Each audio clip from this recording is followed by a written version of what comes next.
presented by my good friend Mauricia. And we're going to talk to you a little bit about this law that was passed in the New York City Council about the different levels of police stops. These type of things affect our community in a large and profound manner because it can oftentimes lead to a very bad outcome for our communities, especially the way we are policed. In addition to understanding what the components are and what the police can and what they cannot do during these particular levels of stops. And we have someone here that works with the Office of Community Liaison that's going to lay that out for you and give you a little bit more understanding about what each particular level is, what the police can and cannot do, and how, a lot of times, we should respond if we come up against being stopped. Because oftentimes, it does not end good for us. But if you have the knowledge of how to respond in certain circumstances, a lot of times, what normally can be a bad situation does not necessarily have to happen. So without further ado, I'll do a quick intro. Mostly everybody know who I am. My name is Victor Pate. I am a formerly incarcerated person. I spent over 15 years of my life in and out New York State prisons and jails. I've been home for 25 years now, and the work that I've done since 25 years has always been focused on prisons and jails, legislative criminal justice laws, and how they treat our brothers and sisters in our prisons and jails. My job, I am the co-director of the Halt Solitary Confinement Coalition, which is a criminal justice legislative advocacy coalition that advocated for 9 years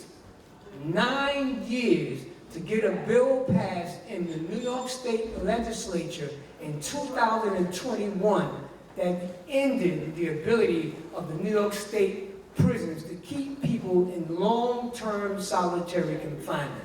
And that happened in 2020, and the bill was implemented in the New York State prisons and jails in 2021.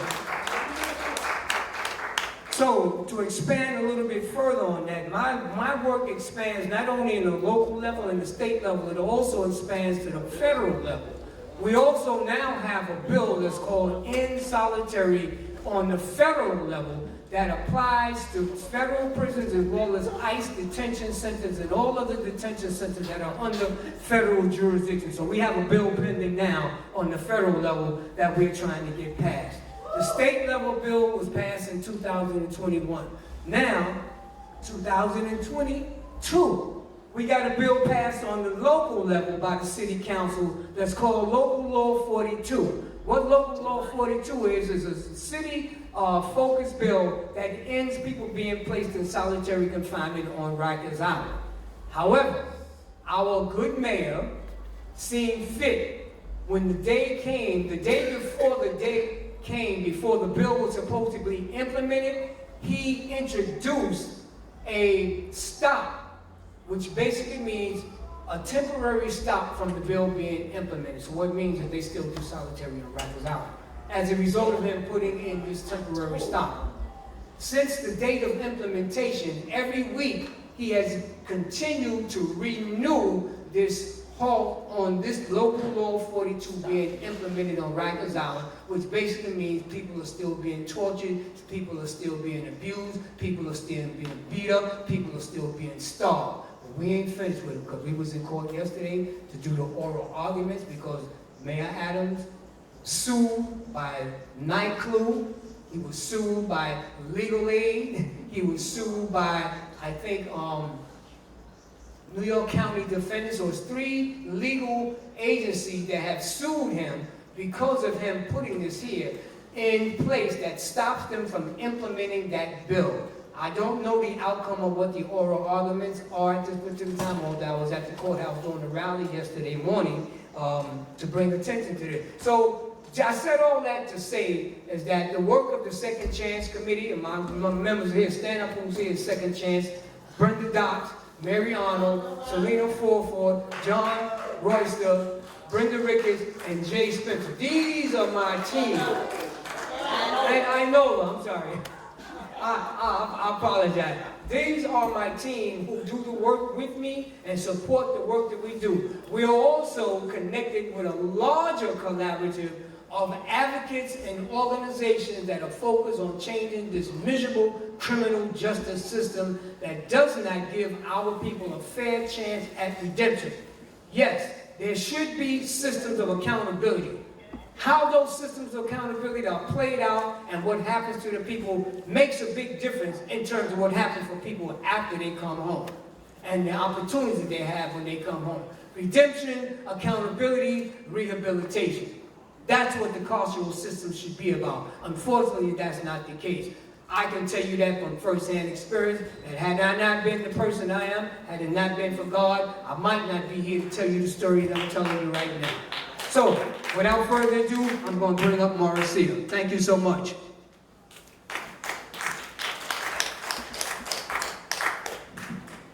Good afternoon, good afternoon. Thank you, Victor, for that. We needed that to introduce this presentation because, as we know, NYPD is the beginning of how the interactions start before any of our community or any of our loved ones are on Rikers or are in prison. So it's very important that we start at the process of the beginning, the interactions and how it looks when we're approached by NYPD, when our kids are approached by NYPD or even our loved ones. So my name is Mauricia. It's a pleasure to be here. My name is a combination of both my parents, so I know a lot of people's like, Mauricia, that's different. My parents' name is Maurice, and my mom's name is Marcia, but you can always call me Reese for short. I'm from Brooklyn. I was brought in this space, Brooklyn. I was brought in this space, and I like to share it because I think most community, they want to know if that person has some type of credibility, if they have that lived experience or something that they can basically say that they can understand. I have a brother that was diagnosed with oppositional defiance disorder at the age of 3. Unfortunately, oppositional defiance disorder shows up in a lot of children, but we're conditioned to believe that children are being rude or defiant. But what it is basically when a child grows up not knowing how to handle authority or being corrected. So unfortunately, because that wasn't something that was educated to my parents and our families from the islands, anytime he didn't listen, unfortunately, the first thing to do was call police. And we know that, unfortunately, when we call police, sometimes the way things go is not the way we wanted it to go. So it created a name for my brother. It also opened up my eyes to know that a gang database existed, and he was put in that database. And on top of that, there was a lot of stop and frisk that was included, but unfortunately, but fortunately, the police never had the process and the policies correct. So a lot of those cases were dismissed, and that may have angered law enforcement. So what they do now with our youth is indict them once they put them in that gang database. So the way for them to get my brother, because we learned about the monitor, we learned about stop and frisk, is by this gang database. So I spend a lot of time explaining that to community and even explaining it to the kids, because to get into that database, you don't have to be in a gang. You could be wearing a certain color, you could be in a neighborhood that they say is high crime, or you can say happy birthday to someone that they think is a gang and they just automatically put you in there. So that was just my story. My brother's serving 6 years right now because he was indicted, and I feel like as his advocate throughout his whole entire life and learning and seeing how the system works, I wanted to be able to be in a position to help the youth coming up and also the parents and the families that come from the youth.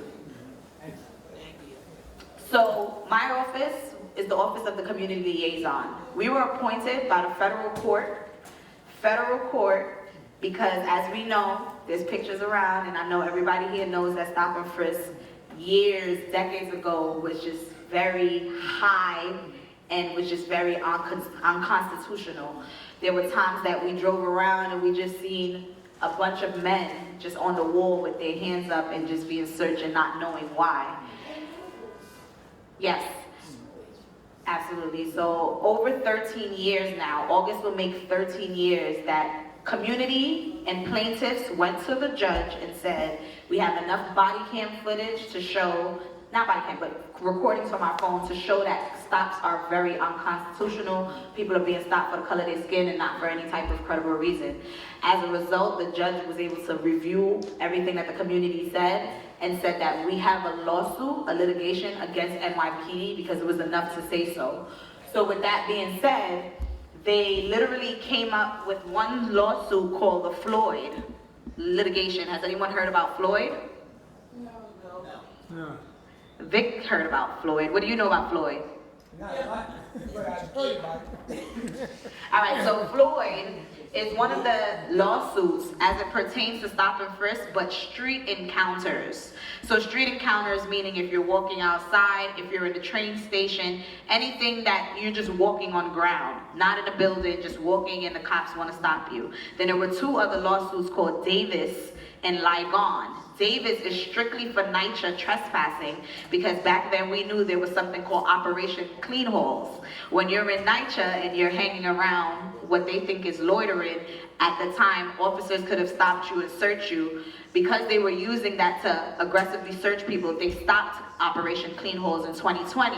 And now an officer can only stop someone in NYCHA if they don't live there, or if they don't have somebody that lives there, or if they're not there for legal visit. So technically, if someone's sitting on the steps and they have a friend that lives there, the officers cannot ask them to leave or search them, if that makes sense. As far as Ligon, it's different because there's privatized buildings that's not NYCHA. In that case, sometimes you see signs in the hallways that says monitored by police. That's an agreement between that landlord and the police, and because they're a privatized building, they can't do so. So when we see our youth in privatized buildings and police come, unfortunately they will have to leave because there's a private agreement between that landlord and the NYPD. Any questions before I go in? Okay. So stop and frisk, as a result of all the different violations in the past, it is now legal, but there are still steps in place that has to be followed by NYPD. Obviously, stop and frisk should never look like an officer stopping someone without getting something on the dispatch, without seeing something and just saying, hey, can I search you? As a result, there's 4 levels of encounters that police can engage with the public, 4 levels. And while they're trained on it, and as much as we may not want to be police officers, it's very important that we know these levels in the event it happens to us, or we see something around us and we don't know exactly what to do, we can help somebody in the process. So level 1 is the first level of a police interaction. It is the most consensual interaction. So have you ever guys seen an officer, or have you ever had an officer come up to you and ask you about something that's happened in the area? No? All right, someone said yes.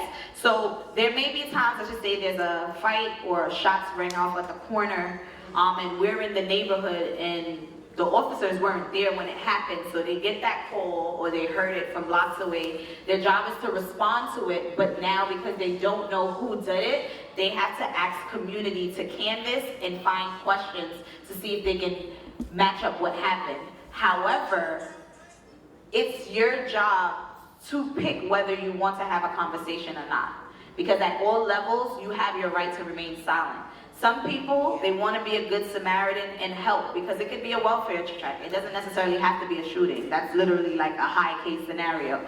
But let's just say it was your neighbor and there was a wellness check because their family realized they didn't hear from him for so long, and now the cops are checking. They can ask anyone around, hey, have you seen this person? When was the last time you saw? A regular person would think that, oh my gosh, why are you asking me? Are you looking at me as a suspect? But their job in that moment is just to gather information. It's not supposed to feel accusatory, the questions that they're asking. Keep in mind, if you don't answer and you want to exercise that right to remain silent, you're not going to be in trouble. You can walk away, you can stay there, you can answer the questions, but anything you say will now be considered in their report. And then when they go to the next person, they're comparing stories.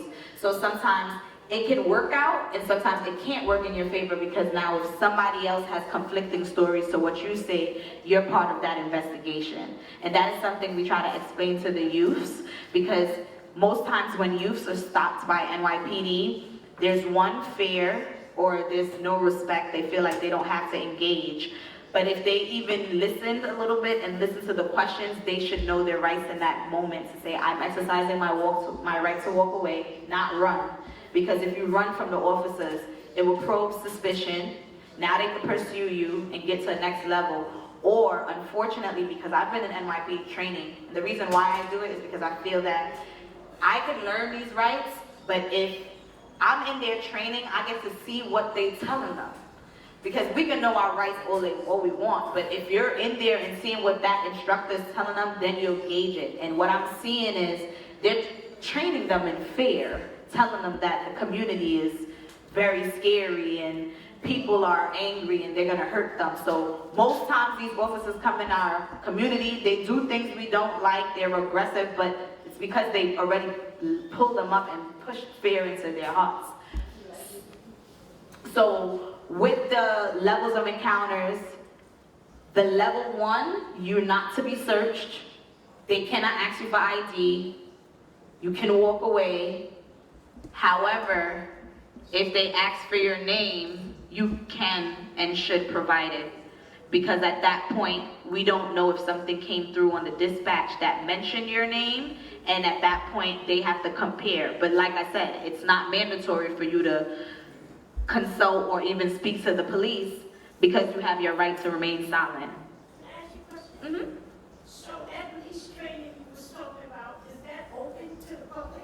Yes, so what I can do, it is open to the public, but I feel like NYPD, they can do a better job of letting the public see, because at that point we will know exactly the answers and why things are happening. But with our office, we are open. We get more like information in email of when the next training is coming up, so I can give you my information at the end, and we can all partner for the next training. There's so many different ones, because you gotta understand, NYPD is such a big umbrella. There's different units, which we'll get into at the end. We have our patrol, but then we have our specialized units that's in the unmarked cars, that's terrorizing and doing a lot of unlawful things. So definitely, I will give you my information at the end. Yes. I know that if you go to the precinct community meetings, they let you go through that training there too, because I have taken it twice. Which precinct, do you know? 44 precinct. The Bronx? Yes. Got it. So that's good to know. It should be in all precincts. So this is something that I'm going to take in my feedback as well, because every precinct isn't operating as such. At the community policeman, how regular? She said that every precinct, they have an opportunity at their community council meetings every month for community to go there and sign up. But I'm going to be honest, part of my job is to go there to kind of see what their plan is around the community and stopping crime, because I want to make sure that they're following these levels. And I'm going to be honest with you, a lot of precincts are not doing it. So thank you for telling me that, because the 44th is doing it. Meanwhile, there's so many other precincts that can benefit from that. So that's something I can give back to the judge, so that the judge can mandate these precincts to do such things. Well, I know it's a combination of all the precincts in the Bronx, not just the 44. Okay, we can sidebar, because I feel like I have an organizer in the Bronx, and for the most part, every precinct has their separate ones. I've never heard of one combined with different precincts. So if that's working for the Bronx, and in other boroughs it's not, that's something that I could use based on what you said, and we can do a little bit more findings to help it be more borough-wide. Yes, I want to ask, the policeman stops me, and does he or she have the responsibility to let me know that they are asking me, want me to answer questions based on a welfare check or for something else? Yes, so that's part of the How Many Stops Act that Victor was actually speaking about earlier. In 2023, the How Many Stops Act was passed, because obviously we knew that stop and frisk still happening, but there was no record of reporting when people were stopped. So now, on top of them reporting, every cop that has a conversation with you, if it's a level 1, a level 2, a level 3, if they say good morning to you, did you hear something that happened, they have to document that. And unfortunately, like, our mayor vetoed, but we still won because they looked at it as that's too much paperwork. But at some point, it came to this because we seen what we seen. We need some documentation to match what was the reason for the stop. Because we also know there's false police reporting and that police can say anything. So that's why they need documentation for every conversation you have when you stop a community member. And they have to tell you the reason for stopping. They have to. They have to say it's for a wellness check. They have to say, here, something came through on the dispatch. They not to tell you detail, but they have to tell you why. Yeah, exactly. I have a quick, in terms of them having to tell you why, how much substance that why have to have? So they can say, oh yeah, because they know that they have to say something, oh yeah, we're just stopping you for X, Y, Z. But in fact, they're using that as a pretext to do something else. Yep, exactly. Pretext. So this is why you ask questions like, what's the probable cause? Is there some type of objective, credible reason for you stopping me? When we use lingo like that, the officers, they literally are confused because they're like, were you in the same training that I was in? Yeah. You using the same lingo. Yeah. Sometimes, and I think most times, community is so right when the officers violate our rights. It's just the way we say it. So we have to learn how to speak their code so they can be like, who are you? Who you know? I can't keep violating your rights. Let me go in my car and mind my business. Somebody had a question in the back.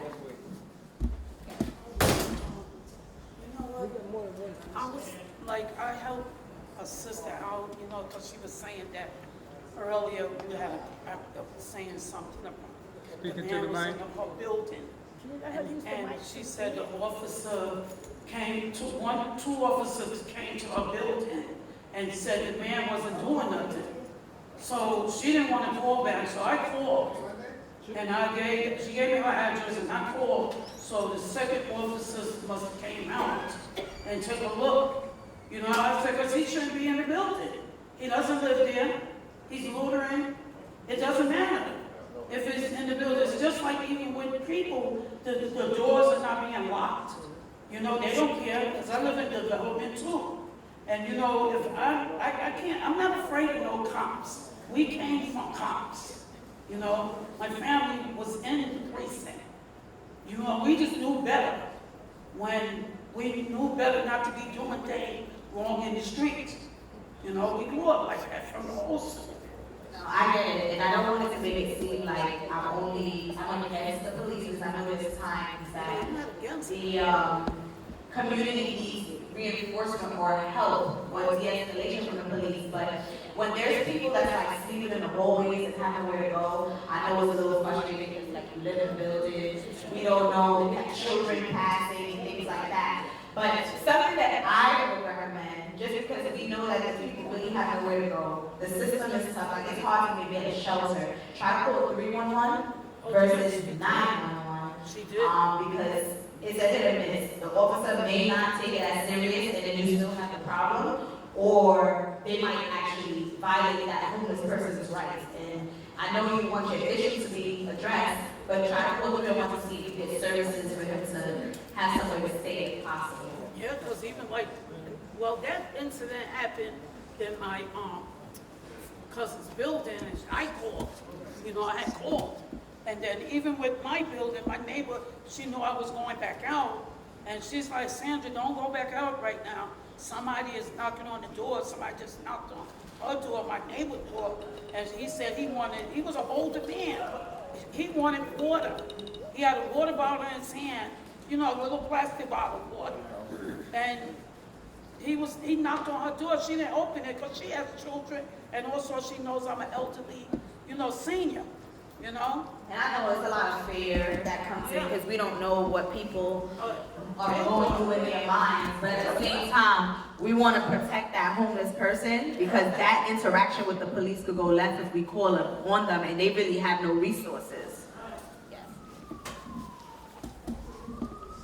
I'm glad that you said that to call 311 first, because that's what I was doing this morning. That's why I wasn't here.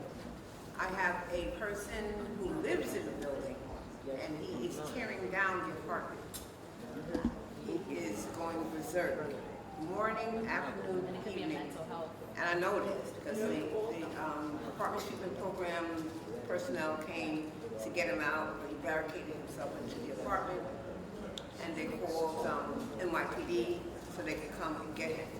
But he's not going to go willingly. So it's going to be nasty. Sooner or later, it's going to be nasty. But I called 311, like you said, well, I did the right thing. I'm just tired, and I want them to come get him. And this goes into addition, a lot of community has voiced that, and I think we need to continue to let our voices be heard around this. And 911 is there for emergency, but what does emergencies look like? Like that we have to call 911, because we have other numbers we can call. And the judge actually agrees that if there's a 911 call and there's a mental health, there needs to be social workers, not police officers. But that's something that we have to fight like we fight anything else, because it really doesn't make sense that when someone gets in a car accident, we have to call police. Why can't you just call somebody that's like a car accident specialist? Like, you know? So these are different things that we have to fight for to unlearn the norm, because we're so conditioned to call police for everything. But keep in mind, yes, so like 311, when you call 311, at some point it's still gonna get to police, because there's a specific unit that is supposed to be dealing with quality of life concerns. And I'm not sure if you guys know about the khaki pants crew. You ever seen officers with khaki pants? Yeah. Oh, yeah.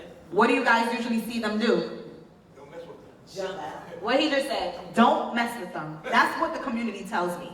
Don't mess with them, because when we see them in the khaki pants, they jump out the car. They're like, it's like the army at this point. But what if I told you that the khaki pants team are the CRT team, they're a community response team. They are responsible for those 311 calls. But community don't know that, because like he just said, when you see them, you don't mess with them. But that's not really their job. So that's something that the OIG, which is the Inspector General Office that oversees police policies and procedures, they actually mandated them 2 months ago, 180 days to come up with a patrol guide, because there's no patrol guide.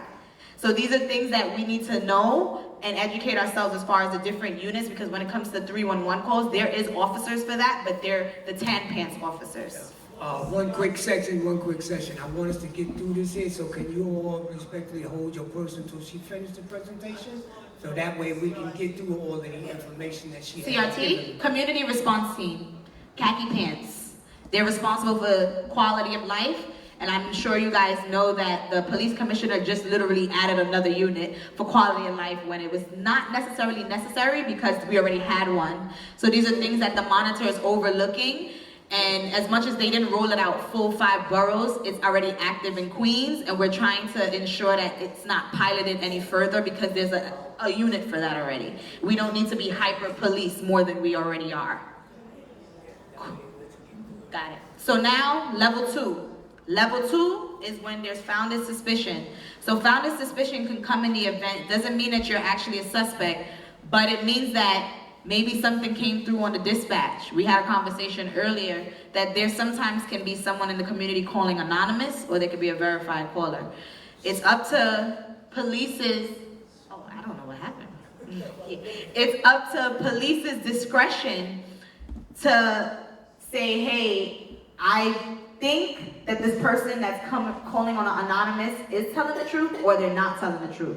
However, they will not take anonymous calls that seriously, because it's not verified, and we know that not everyone can lie, but some people could not be accurate and things of that nature. So there's like a trick of the trade, because it's like some people don't want to reveal their identity and some people do. But just keep in mind that anonymous calls are not taken as serious as verified calls. So with a level 2, if an officer receives something from the dispatch saying that there's a person with a descriptive detail of what they're wearing and they might be armed and dangerous, it's the officer's job to look for that person in that area.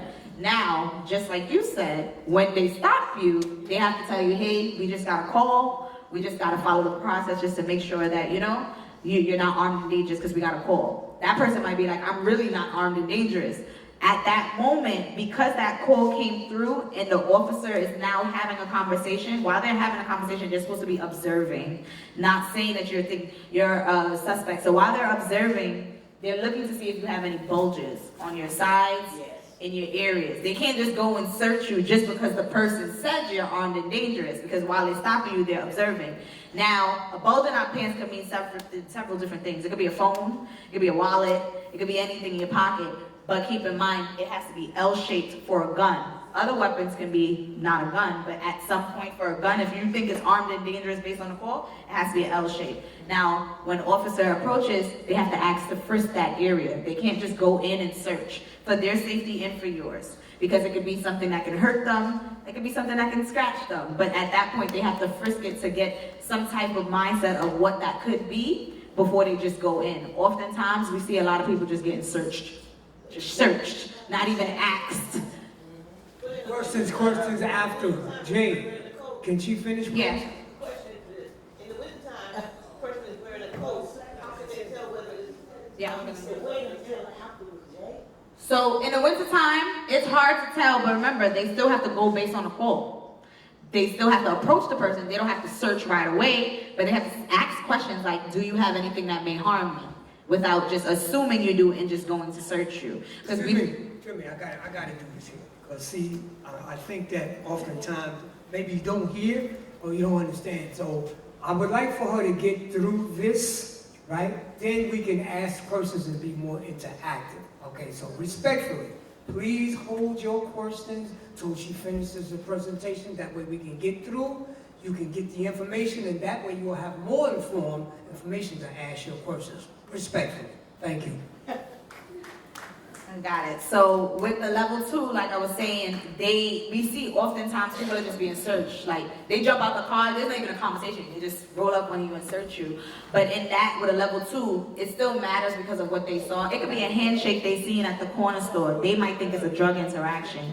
They still have to literally approach you and ask questions first before searching you. At a level 2, they have to ask for consent because although there is founded suspicion, it's not reasonable. It was a gray area. They think you're armed and dangerous, they saw you running, they have to ask for consent. At a level 2, you're still free to walk away, even though there's founded suspicion, because once they asked you for consent and you say no, you can finish and leave and walk away. However, some officers, they get in their feelings and they don't like when people ignore, as much as you have your right to remain silent or walk away even if it's in your right. That's why I always say, I'm exercising my right to leave.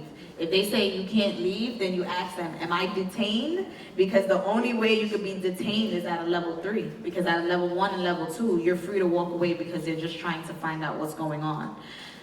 Any questions on that? I'm going to go to level 3. Got it. We just know that that's not true. It doesn't happen like that in real life. It doesn't, but I do see, because I've been doing a lot of info sessions in Harlem and schools. I've been with the youth this past 3 months, and I've been doing a lot of role plays with them. And I think that's what they need, that confidence, because I could teach, adults, we get it a little bit more faster, but the kids, they take some time. Like, they don't want to be spoken to. They want to practice. So I spend a lot of time practicing with them, and best believe it, I get a lot of calls where they're like, yo, the officer left me alone after I started using the lingo.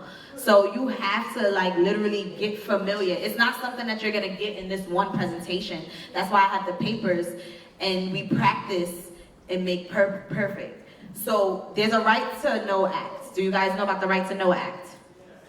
The Right to Know Act. Whenever an officer violates their rights and you know it, I don't want anybody here going back and forth. After you realize I'm saying things and they still not respecting me, officer, can I get your business card? Simple, because most of us, we want to record and get the badge number. That's going to make it more intense because they're like, get the phone out my face. They're trying to cover. You guys are exchanging words. Simple. It's a law that you're supposed to have a business card. And when I ask for it, and even when I don't ask for it, you're supposed to provide it.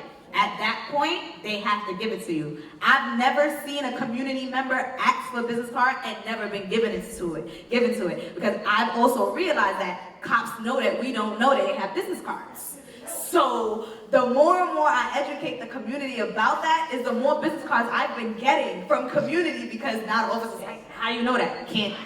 Why your body cam not on? What does body cam look like when it's on?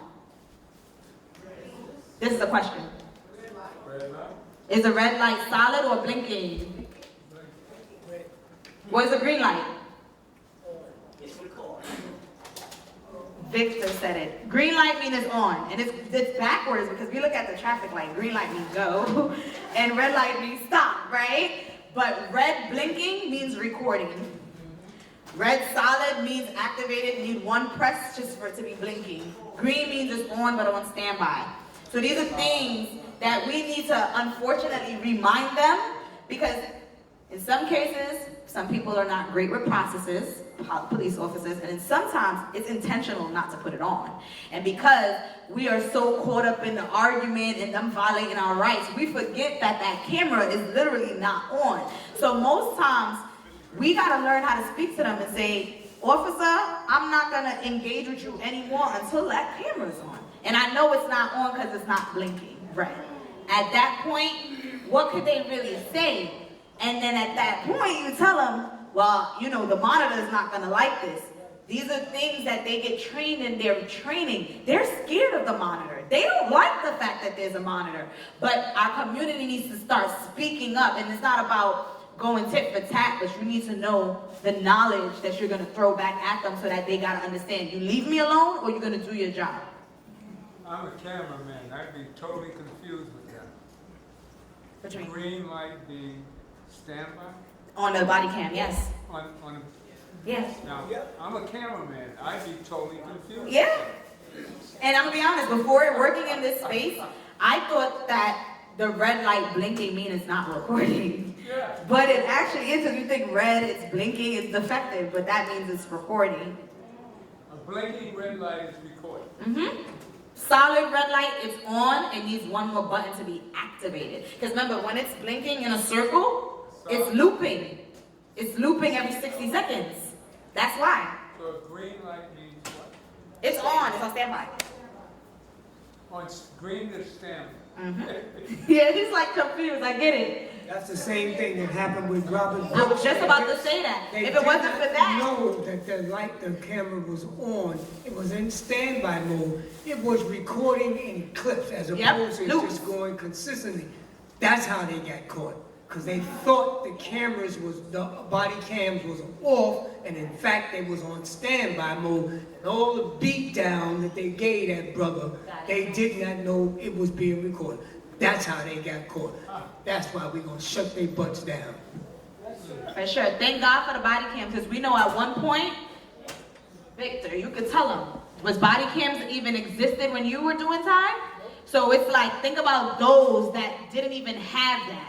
And we came so far to even get body cams now. This is why it's very important. We know how they operate as much as we're not wearing them, because we need to know how to enforce accountability when things happen. And those cameras are supposed to be on at all times.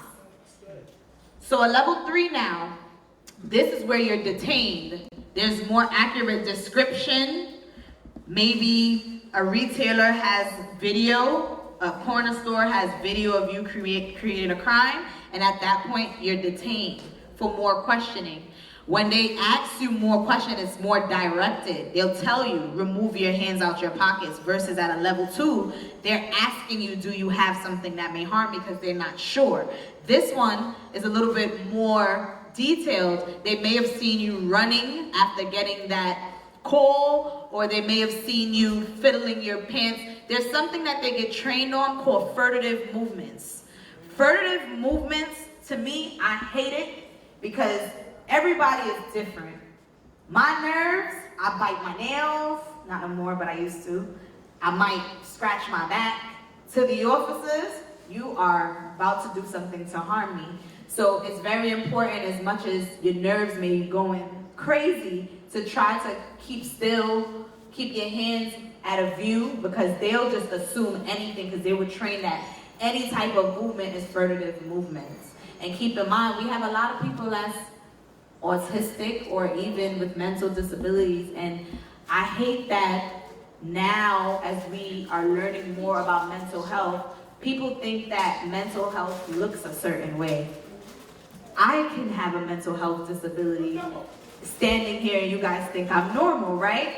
So at this point, there's some more things that we're trying to construct as far as like people with autism and things of that nature, because I've spoken to some kids and they tell me like, I'll show my card to the officer and they still are trying to search me. So these are things that we have to make sure that we're speaking up on, because we know our community best than the police may know our community. They just look at us, we're black and brown, we may have a frown on our face and they think that we're evil or we're gonna do something wrong. At a level 3, the officers may ask you for ID. In New York City, is it mandatory for you to have an ID if you're not driving? Yes. The answer is no. Yes. If you're driving, you have to have ID. But if you're a regular civilian, you do not have to have ID. Most officers, and I was brought up to believe that if I didn't have my ID, I would get arrested. I don't know where that came from. I think it may have been a myth. Sometimes our parents use that to make sure that we was just always in the house or like just having our ID.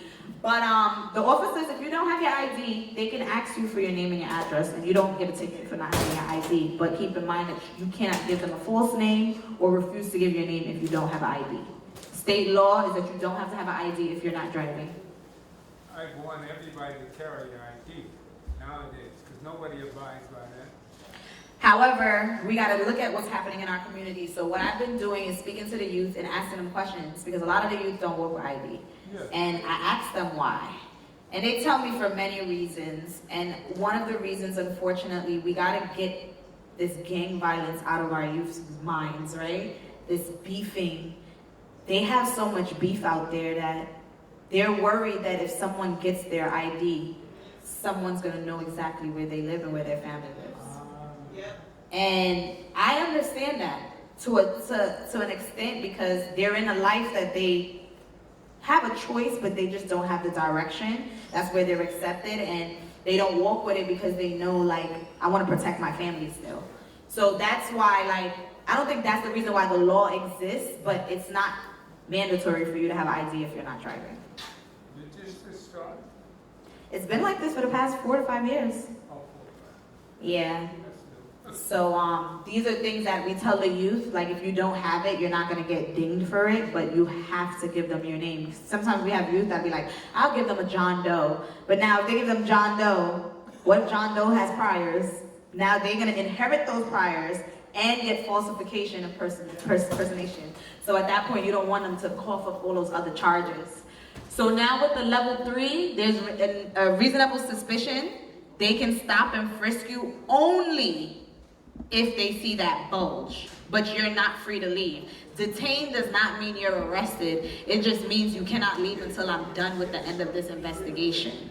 So a level 3, most people think a level 3 means I'm automatically gonna get arrested because they're not letting me go. If you choose not to speak, it depends on if they see that bulge or not, you can leave. If you speak now and they're asking questions and you're giving them more information that seems like it's fishy, they can now take you in for questioning. So that's why we tell community, it's up to you to use that right to remain silent. And most kids and most people that get detained, in their mind, all they want to do is go home. So unfortunately, sometimes we talk ourselves into charges because we just want to go home. But if we just kind of like knew our rights and said, hey, I might go home, I might not if I'm silent. But if they take me anywhere else, I have a case, because they're taking me in for what? Because I'm not speaking? That's my right. So at that point, I think the community needs to get a little bit more, I don't want to say stronger, I don't want to say that word. More intense, firm, yes. Firm with, well, when things not going to go the way I wanted to, there's a process that I have to go follow up next for accountability. And accountability takes some time. We all know where we go to report police misconduct and things of that nature, right? CCRB? How do we feel about CCRB? Civilian Complaint Review Board. Yes.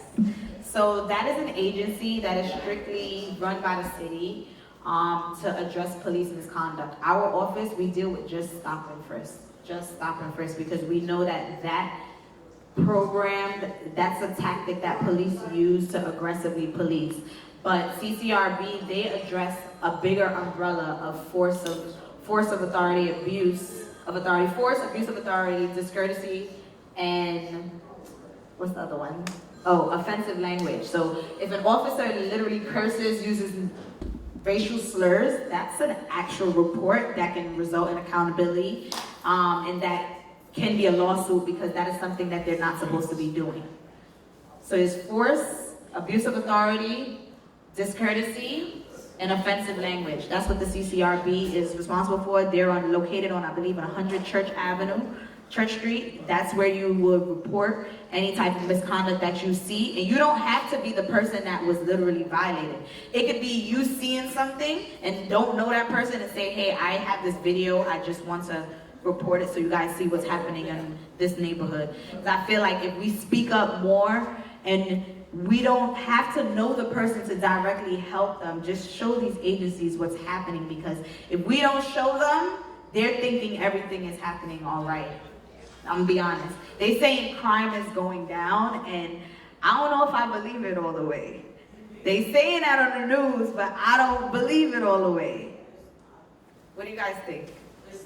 It's not, right? I don't think so, but like, I don't know where the NYPD gets their data from. But yeah, I don't believe that crime is going down. So then we have specialized units. You have patrol, you have the NST teams. Anyone heard of the NST teams? Neighborhood Safety Team. That was a team that the mayor appointed in about 2018.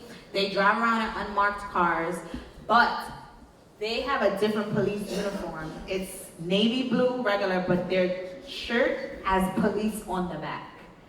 And they wear, like in the winter, a blue scully or a blue hat, not the regular traditional patrol hat. That team was appointed by Mayor Adams to address gun violence. So going to what he said, the CRT teams are the ones that you don't play with, but it's really supposed to be the NST team, because they're literally supposed to be patrolling to stop gun violence. Now, just because they're specialized units does not mean that they don't follow these encounters. You may think that because they're the Ds or they're undercovers, their roles change. They have to follow the same thing. And a lot of the officers now that's in undercover clothes are doing self-initiated stops. And those self-initiated stops are the ones that's going left, because there's no credible reason, there's no objective probable cause, there's nothing happening, and those are what we need to literally speak up about. If we see it, I know it may be scary, we need to stop walking past people that's getting stopped by police. Even if it's a good stop, I've seen good stops. I stand there to watch, because you just never know if that could be you. And it happens in vehicles. We all know somebody that drives. And unfortunately, a lot of officers are stopping black and brown when you worked hard for a good car. And that is not probable cause to stop me, because I'm driving a nice car and I'm black. But when we're stopped, we're trying to figure out why we're stopped. You're stopping me from getting to my destination, and then we get riled up. When an officer stops us in a car, they are not to ask us to step out the car unless they see something when they came to the window to ask us for license and registration, such as drugs, a weapon, in that, what's that area in the middle? What do we call that? The console area. They cannot just say, hey, step out the car, I need to search your car. Because it's the same as if we're on the street. You gotta ask for consent. So I think most people, they think that it changes when you're in a car because you're operating a motor vehicle. It's the same as if you're on the street. What's your credible reason for searching my vehicle? Now, an officer can stop you while you're driving because you failed to indicate you passed the stop sign without stopping.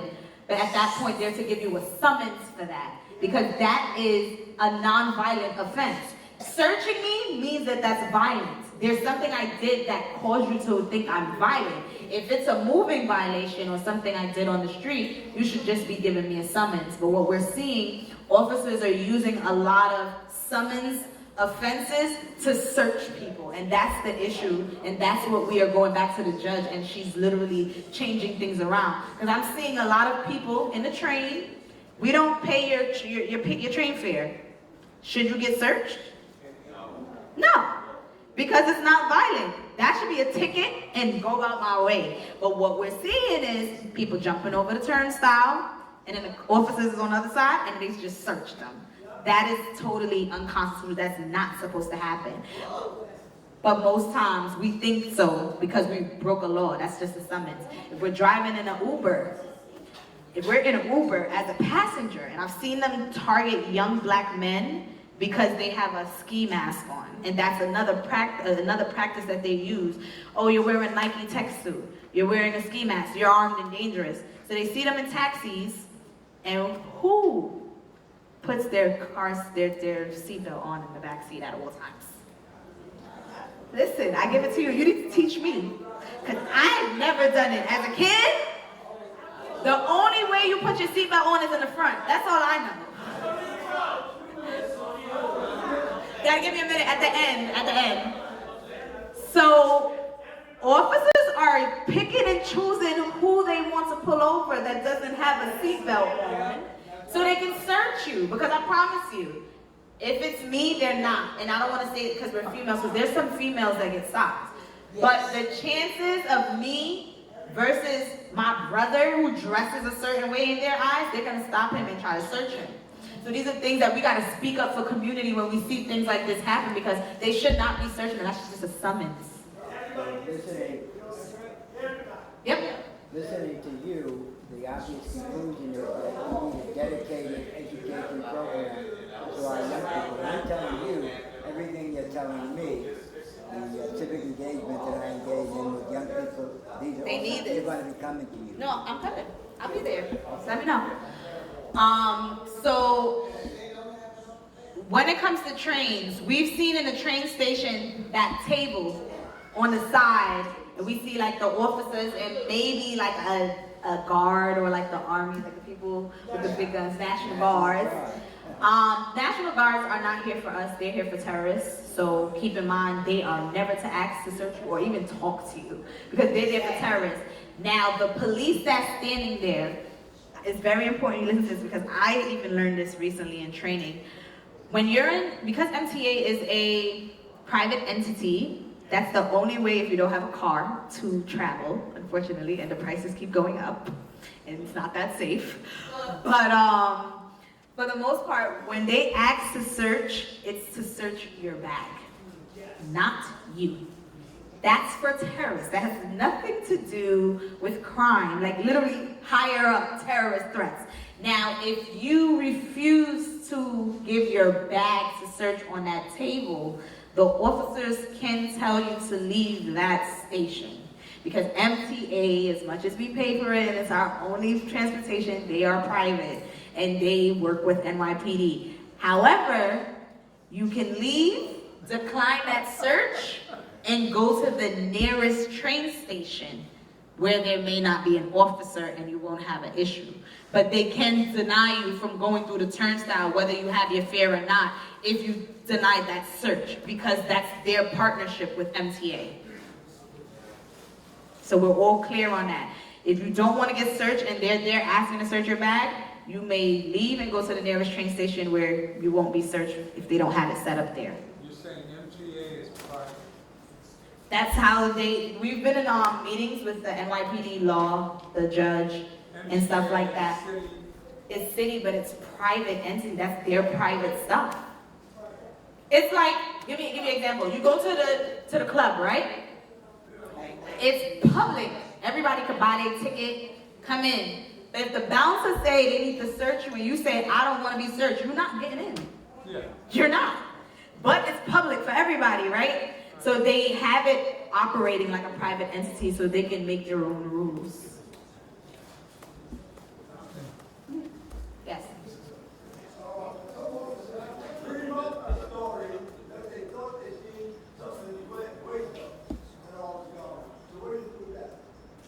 I didn't hear that.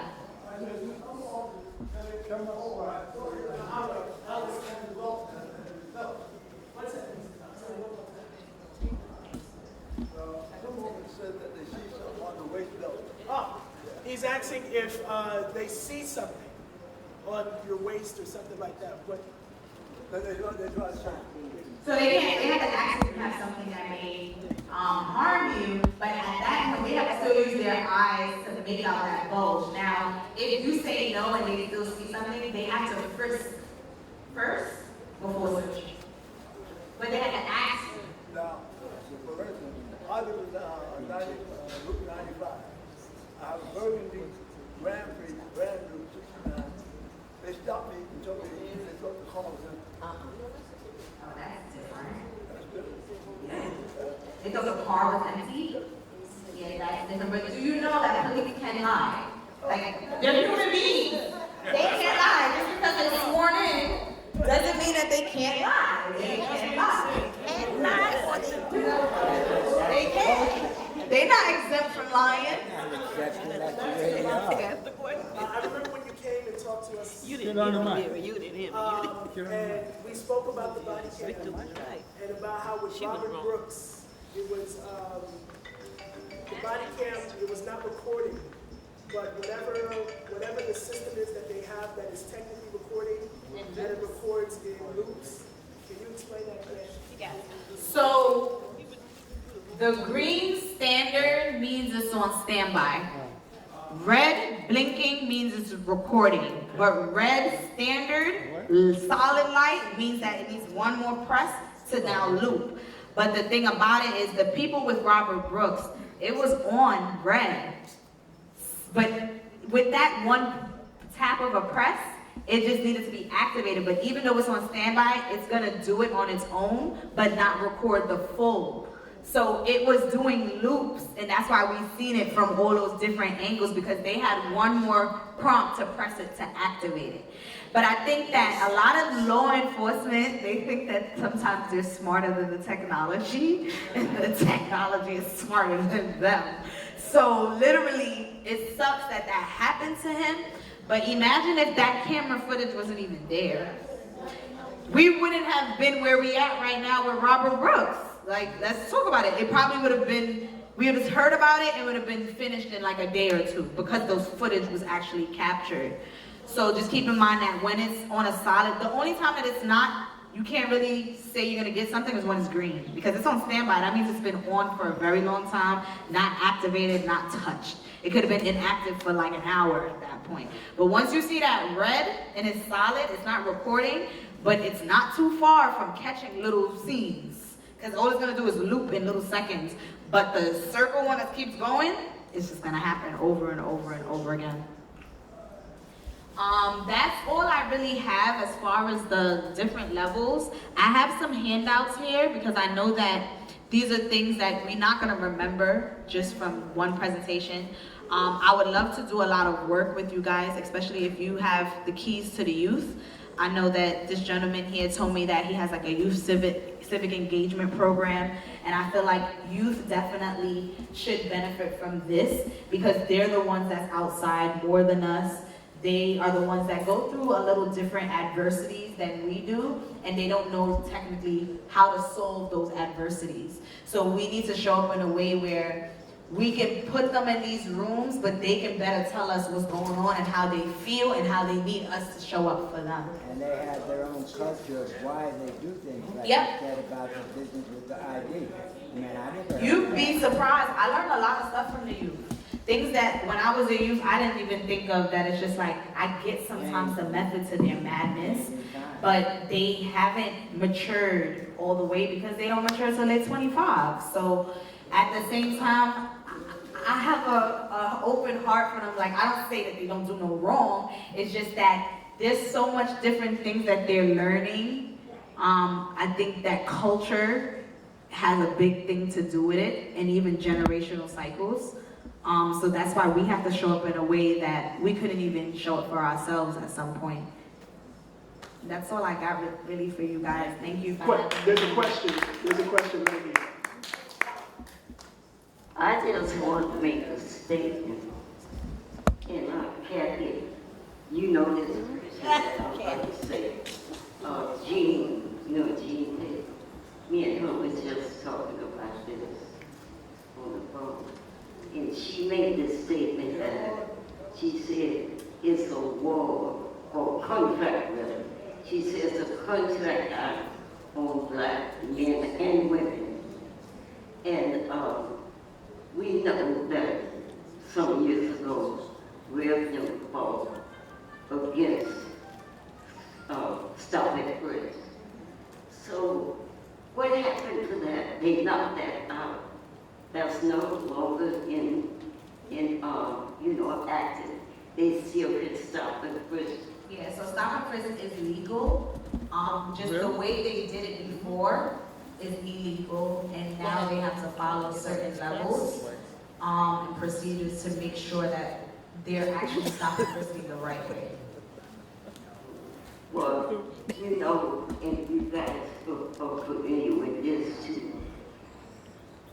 It's always been driving while black, running while black, standing while black, sitting while black. Everybody is black. So I agree with Jean when she said it's a contract. Frank, you had a question? Come on, security.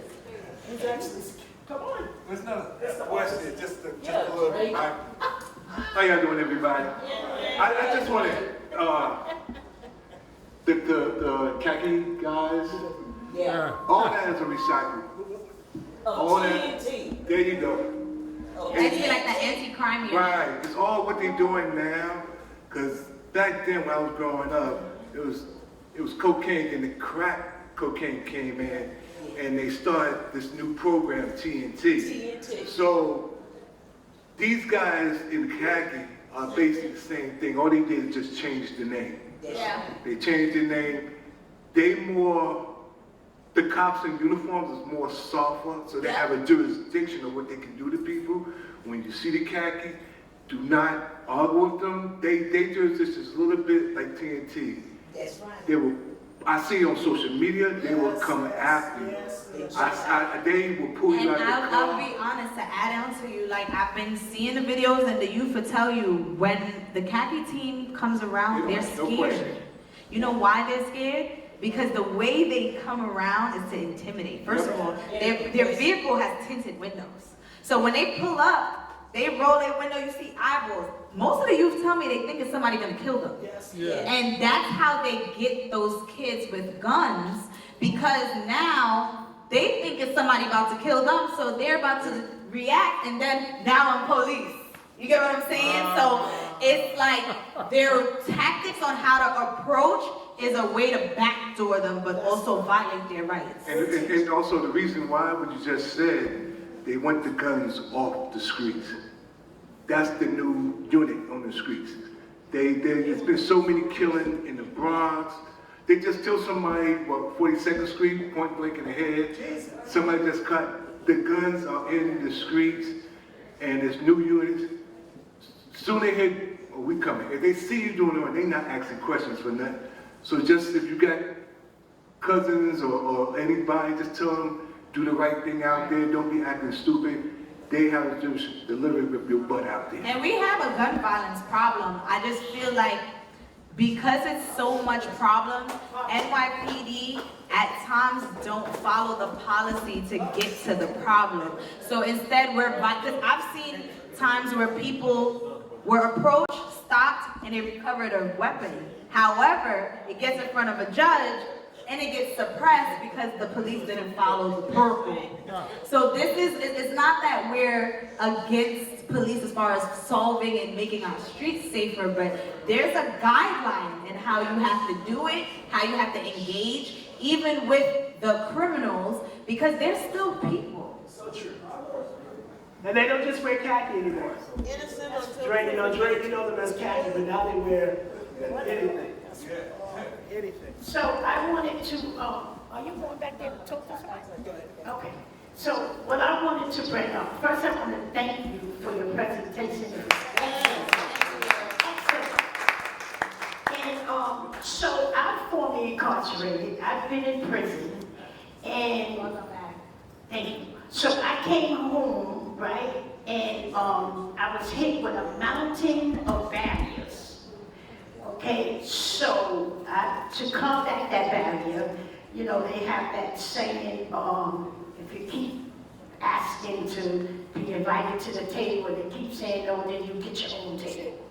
And so that's what I did. And I went and I got myself educated.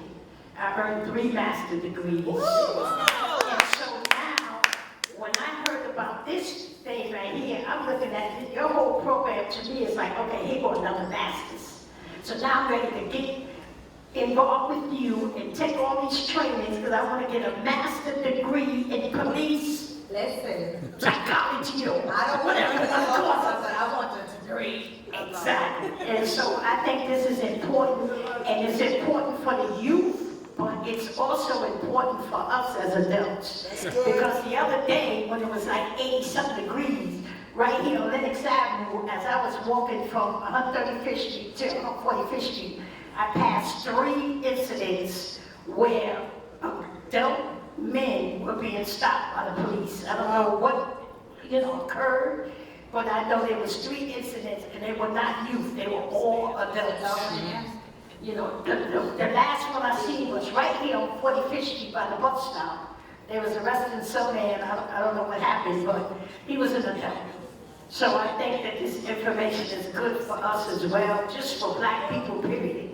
Because I know there's a lot of guns in the street, but they don't do that in the white communities. And those guys literally had like a debate the other day with a retired officer, because he told me that if we went into areas like Park Slope and Lower East Side, it wouldn't be like this. And I'm like, I don't believe that. It's because we're not putting the police there. Right. If we put them there, I promise you there'll be crime. And those are the ones with the big guns, like the AR-15. You'd be surprised. 15, 20 In the nicer neighborhoods, there's a lot of DV happening. There's a lot of things happening. But because they're not there, it looks like it's just us. Okay, question here, question there, question there. I believe it was level 3. You said, Yes. do you have to give your address if they see a bulge? So not if they see a bulge. If they just ask you overall for your name and address, you have to give it. You don't have to have ID, but not because they see a bulge. Like if they see a bulge and they're like, push your name and address, like, why you need my name and address? At this point is, no, you see the bulge, do you want to frisk it, or it's my phone? Like, you don't have to give it because there's a bulge. But keep in mind, anytime they stop you, they have to document it. And that's what the mayor was trying to veto, but there's too much proof to show that there's no track record of why our stops are so high. You said stop and frisk is legal? It is very much legal. It's just that there's policies and there's different levels in order for it to be constitutional. What are the different levels? Levels 1, 2, 3, and 4. Level 4 being an arrest. What you just went over? You have a question? Okay, she's next. So stop and frisk never disappeared? It never disappeared. It just changed in the sense of you can't just stop somebody and say, let me search you. No. Yeah. And then there's also a monitor overseeing stop and frisk. Before, there was nothing. There was no surveillance. There was nothing. There's somebody that's in the office Monday through Friday, going through the cloud of body cams and picking random ones and like, okay, this is this precinct, this was done right, this was done wrong. Like there's a monitor, just like there is one on Rikers Island. Is there surveillance. Is there civilian overlook now that they put that together? That's a good question. So not fully yet. Not fully yet. So that's the way to go. You said it's a civil complaint review board, right? Do you have to prove that the officer stopped you? How do you prove it if you shot no word against his? So the best part about filing reports is being not accurate, but having an estimate of the date, the time, the location. Because the location will help figure out what precinct. Yeah. Unless it's the CRT or the NST team where they're precinct. So that's why I even stress that right to know act, because once you have the time, the date, the address of whatever intersection, once you get that business card, it's over. Now they're gonna go through that person's body cam footage that whole week, and now if we don't find one, it's over. You're supposed to have it on. So now at that point, it's substantiated, and then there's discipline, which that's another story. We need to fight for discipline like we've never done before. Because we know our rights to be violated, but then when it comes time, oh, they're guilty. What does discipline look like for law enforcement? Because we know what discipline looks like for us, but we don't know what it looks like for them. They get, oh, I lose 10 PTO days. What is that? What is losing 10 PTO days? Or moving you to a desk office, to the desk job? That's not discipline. So these are things that is in the next round of accountability. But the biggest part and the biggest gap is our people don't know what it is. They can still get overtime. Sitting at the desk. Okay, the piece of, the thing that happened out here in Jersey with the mayor. Those people that are ISIS, are they from, or whatever, are they from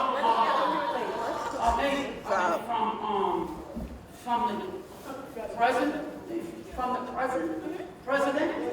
And what else was they on? That's what we're, and just so y'all know, NYPD and ICE do not work together.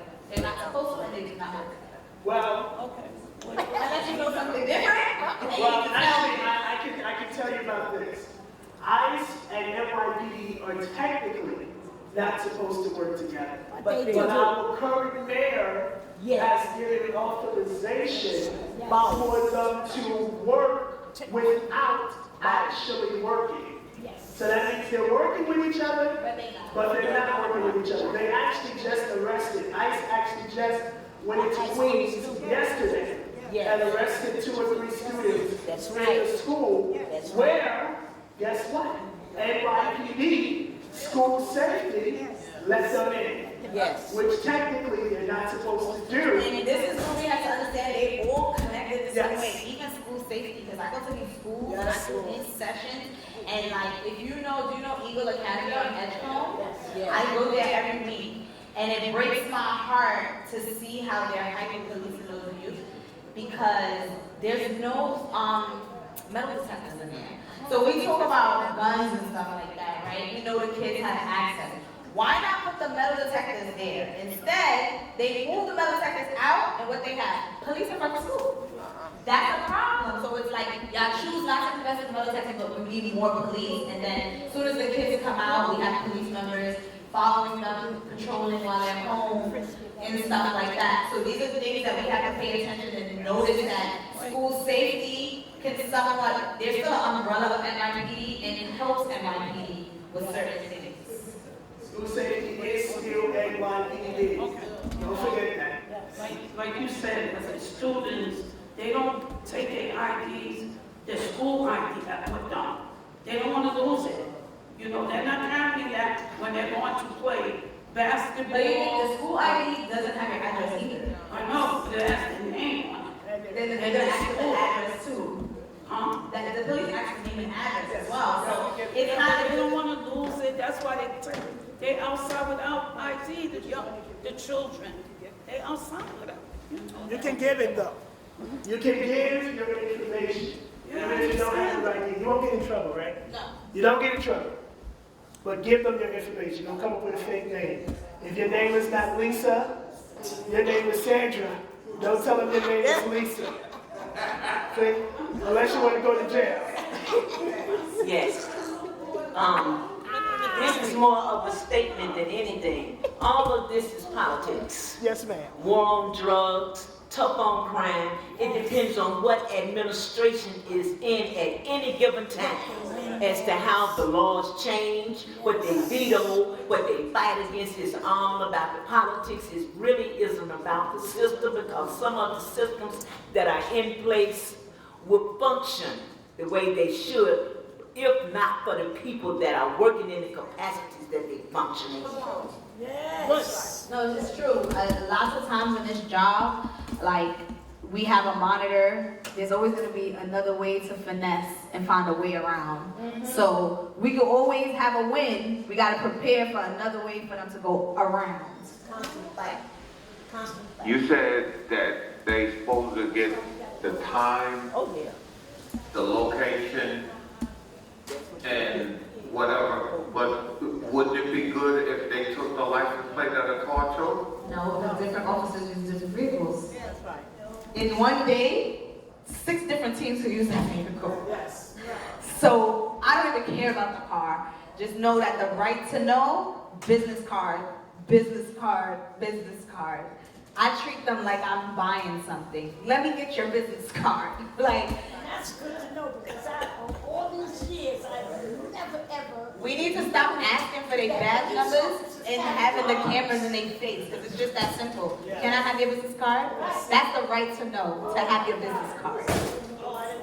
Police And what if they don't have Oh, it? no. That's part of, you know how every job has a, when you come into work to be prepared, you have, that's part of their job. Business cards and body cam. That's, leaving your business card at home is like not having your body cam in NYPD.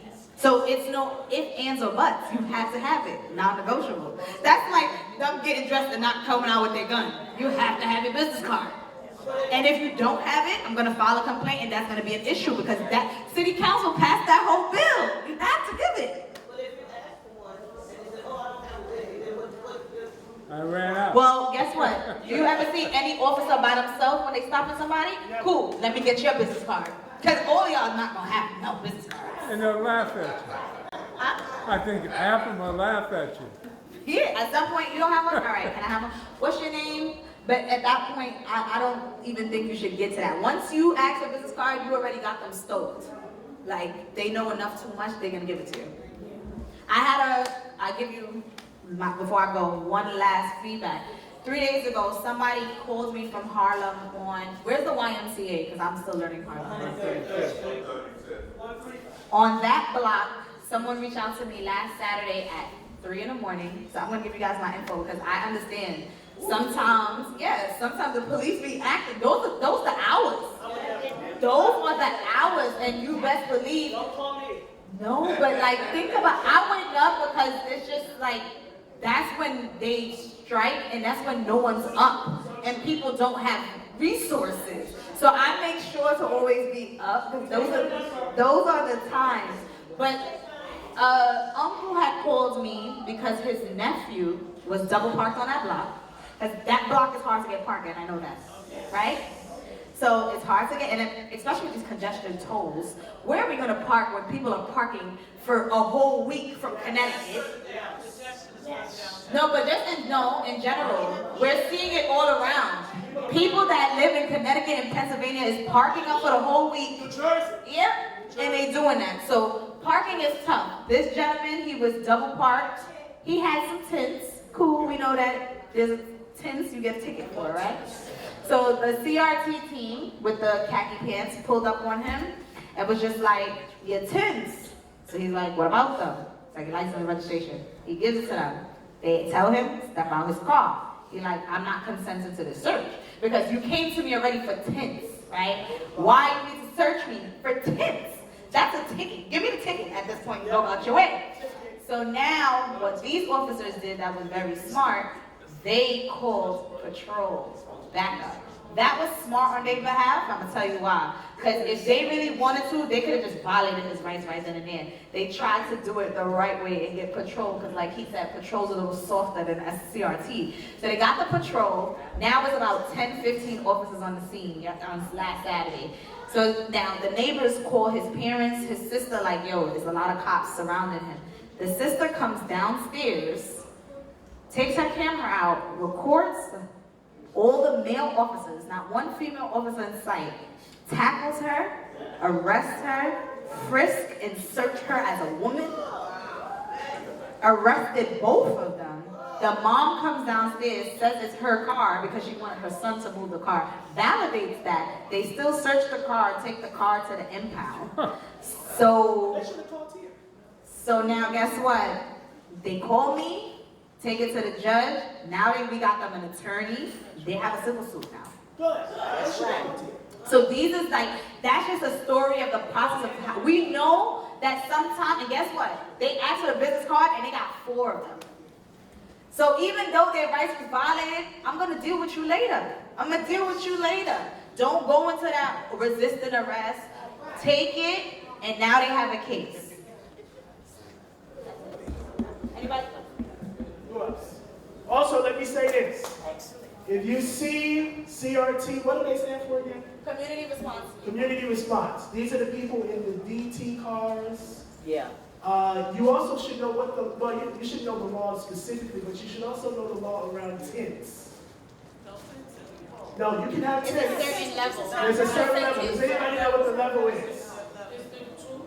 On your front windshield, you can only have 6 inches at the top of the windshield. Your front windows can only be 30% of light has to be able to travel in. So that means it's 30/70. And then the other windows in the back and the rear, it can be whatever tint you want. But the front too and your windshield cannot be dark. Okay? That's the law. So they try anything, that part. And then if CRT hops out on people, she told you guys this, you should not look or act as if something is wrong. And you should tell that to them. Don't do it. Don't do it. It happened to my friends. I'm glad I just so happened to be there, and I took out my PD card. None of you probably have a PD card. You did? Really? A PD card. I didn't get that. A PD card. What is it like the actual term for? PBA? No, not a PBA. Like Get out of jail card. Police. I don't know. Okay, well I got mine because I know some people. I just know some people. I just know some people. No, that's PBA. That's PBA. But mine, a PD card comes from an actual officer, or from an elected official, or somebody that has major importance, so that if you get in trouble, you are able to give them your card and show them, you know this person. I have a question for you. Because I've been getting a lot from community these days that officers are not respecting that anymore. Good. They're not even respecting nobody. I don't care who you know. Now, that's tricky. Technically, you do not have to, but they should. And if the card has seniority. So let's just use an example. Mine is from the police commission, which it is. Mine is also from the mayor. If they do not respect the card of the mayor out of all people, that's different. But say you have a friend or your aunt is a detective. She has seniority. If you get pulled over by a cop, they are technically, but they're not forced to. PD cards drain, your discretion, right? Yep. Discretion. So. I don't think a lot of people get taken out. Yeah, but they're used by discretion. So don't just throw it out and say, oh, I have this card. And then it's the way you throw it, because remember, they are people. Yes. They will feel shut down. So if you be like, oh, here, Yes. they might shut you down with that energy, like, I don't care. Be like, hey, I'm sorry, what I do wrong. Like, gotta now have to learn how to not buy yourself, but the gift of gab. Talk yourself out like, oh, I'm sorry, what I do? My bad. But here, Yes. I give it to them with the license at the same time. Yes. I don't That's do what it you do. 1-1. Here, both. Very good. And don't think, I got you. And don't think that you just gonna oh, this is the PD card. That's good. Use your ID. Humble. That's the word. That's the word. Humble. On Tuesday, I was in the police station late at night reporting my property stolen. There were 4 kids, and they have been arrested. They have been not arrested, but detained. And they searched them, and they found a firearm. 4 young people, all under 18. So they all got detained. They did their little investigation, and they had a lot of mouths. And I was sitting there saying, if you don't shut the F up, you're going to be arrested. Because they were saying some things like to antagonize the officers. So the mother was there and 3 left, and one had to stay back. So she said, why did you allow them to go and not me to go? I didn't have the firearm. I don't even know them, but these were friends. And she started crying, she started saying, you know, I need my phone, I need my keys, give me my property. And they said, you have to wait until the morning. She said, why did you let them go, not me? And I was just telling her, I was in my mind, I was just screaming like, if you don't shut up. She said, why are you being mean to me? Why are you doing this? She started escalating. And I said, sis, young sis, your best bet is that you be quiet. And if you say you gotta wait until tomorrow, sit here and wait until tomorrow. She said, I can't do that. She's 18, not even 18. But I understand her fear there. I understand her fear or I understand her fear because she's looking at it like they got away. I wasn't treated fairly. escalating and she was getting on their nerves. Why do I have to wait? Why do I have to wait? I said, no. She said, I can't stay here. She's You see, at that point, they're kids, right? So she's like, I'm in a precinct, they left, what's next? Somebody should have called her parents.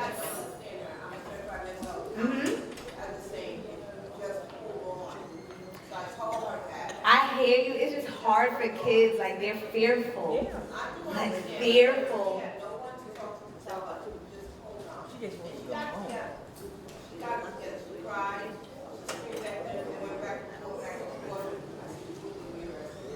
And that's why like kids talk themselves up into charges because their thought, I don't want to be here.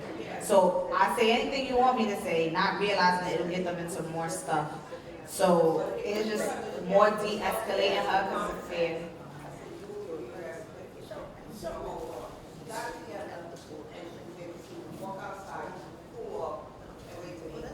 So by law, when the police arrest children under 18, they don't have to, by law, contact their parents? They have to. For sure. Wait, say that again? By law, like any kid under 18, you're supposed to contact their parents. Yeah.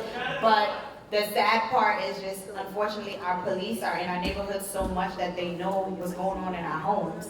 So they know the issues that families are going through, and they will prioritize that so that they don't have to call. So if there's like a child that doesn't have the best relationship with their parent, they will use that to not even call, but they're supposed to.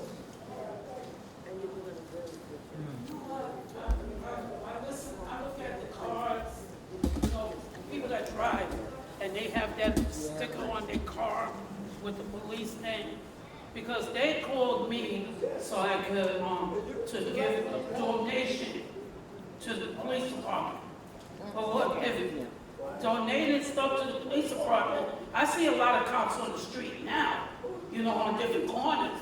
I see them there in my neighborhood. But they want you to donate. I know they get our phone number through, because I vote, and I'm sure my number is out there, my phone number. And it's so hard, you know, to trust them. It's hard, you know, because I've worked with private development and down in Harlem on 115th Street, 114th Street, where Woodley High School is. I don't know if it's junior high school. And I seen the drug dealers. I even knew, like, one of them, I'm in a booth, and you're gonna ask me to hold your stuff? I'm like, are you serious?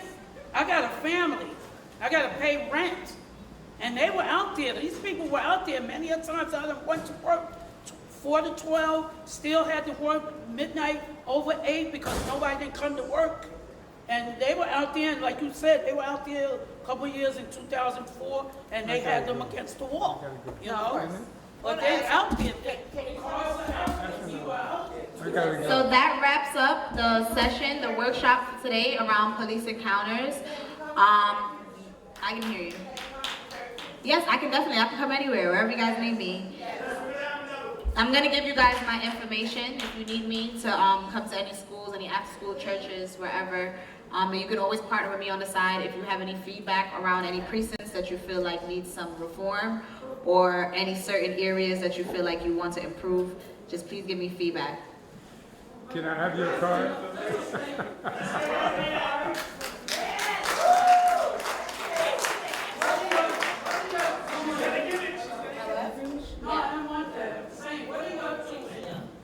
So thank you everybody for being here for this forum.